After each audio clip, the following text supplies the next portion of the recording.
Okay, so when you think of the strongest man in the Bible, Samson, what comes to mind? You probably picture these incredible feats of power, right?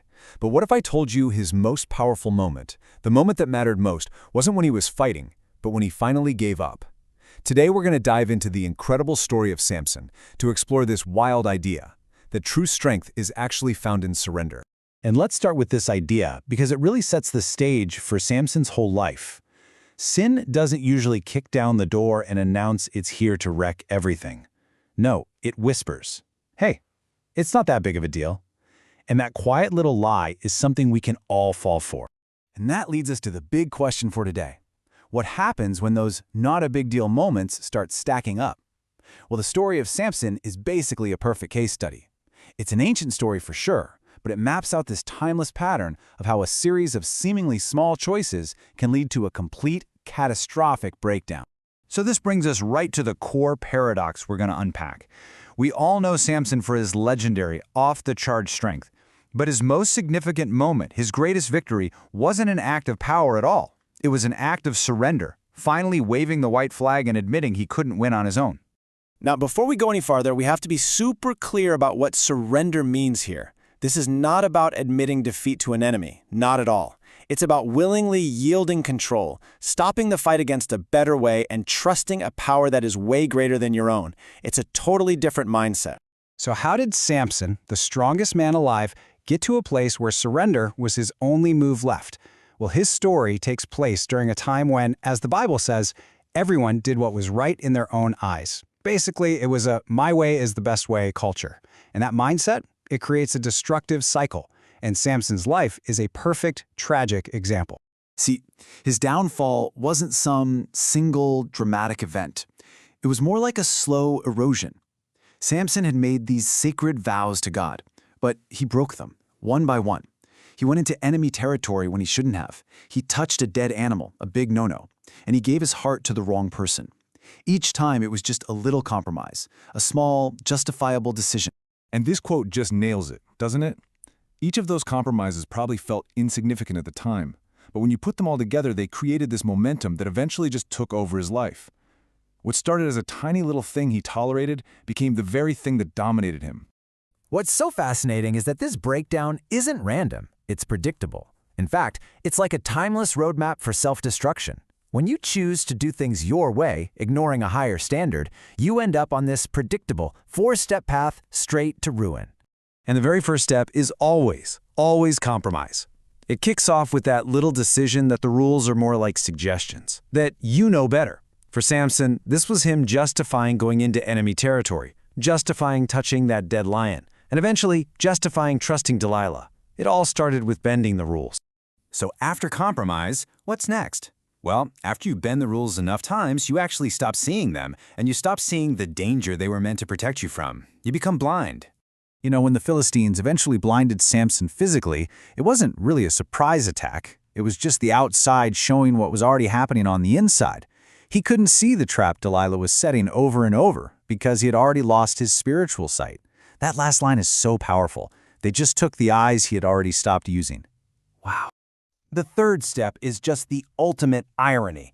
Here's this man whose entire identity, his entire fame, was built on his unmatched strength, and he becomes completely powerless. The very thing he was known for is just gone. And this gets to the absolute heart of the story.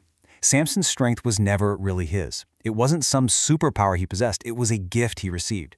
The moment he started to think he owned it, that the power was in his hair, something he could control, that's the exact moment he lost it. It's a huge lesson. Relying on our own talent will eventually fail us. And finally, this path of self-reliance, this path of freedom to do whatever he wanted, it ends in the exact opposite of what it promised, complete and total captivity. The key thing to get here is that Samson's freedom was a total illusion. The source material puts it so starkly: freedom without obedience is just delayed slavery. So while all his choices felt liberating and exciting in the moment, they were actually forging chains. The great judge of Israel ended up a slave, chained up and grinding grain for his enemies.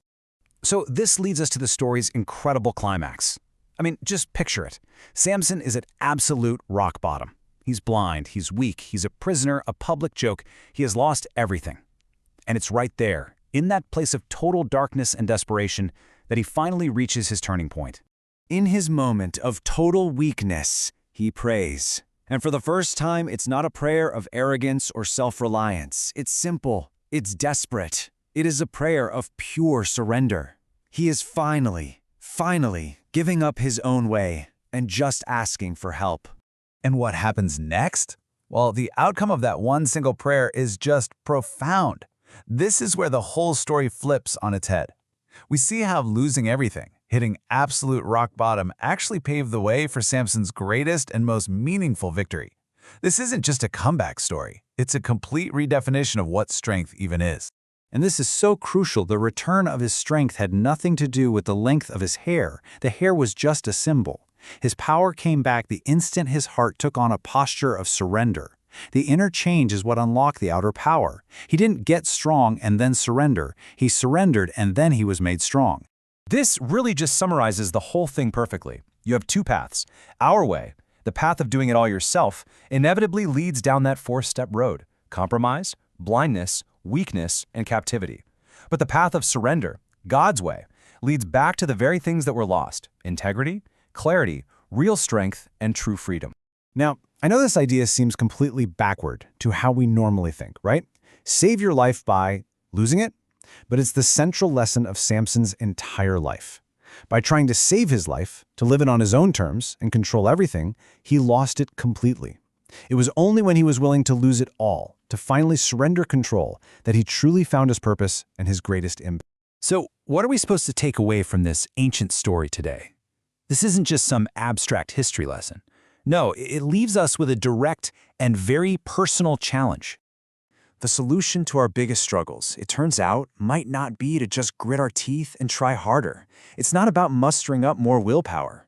The answer is completely counterintuitive. Maybe what we really need isn't more strength, but more surrender. And that leaves us with this one last provocative question to think about in our own lives.